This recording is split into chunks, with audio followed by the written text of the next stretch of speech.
আরে ভাইপোদা, এত টেনশন নিলে চলে?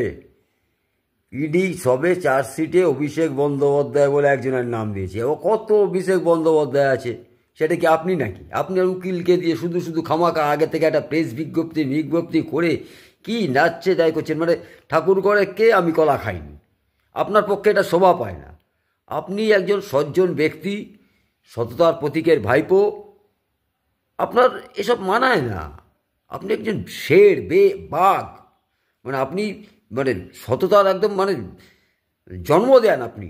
সেই জায়গায় আপনার নামে কোথায় ইডি একটা চার্জশিটে আপনার নাম মানে অভিষেক বন্দ্যোপাধ্যায়ের নাম বলেছে বলে আপনি ঘাবড়ে যাচ্ছেন? একদম ঘাবড়াবেন না।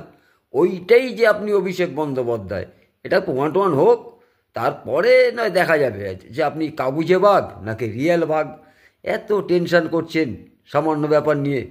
কত কিছু, কত হাতি ঘোড়া গেল তল, এখন সেই ইডিটাকে একটা নাম দিয়ে বলছো দেখো কত জল। আপনার পক্ষে এগুলো মানায়? আপনি একটা বীর যোদ্ধা, আপনি যুবরাজ, আপনি পশ্চিমবাংলার আইকন। আপনার এটা ঠিক মানায়নি।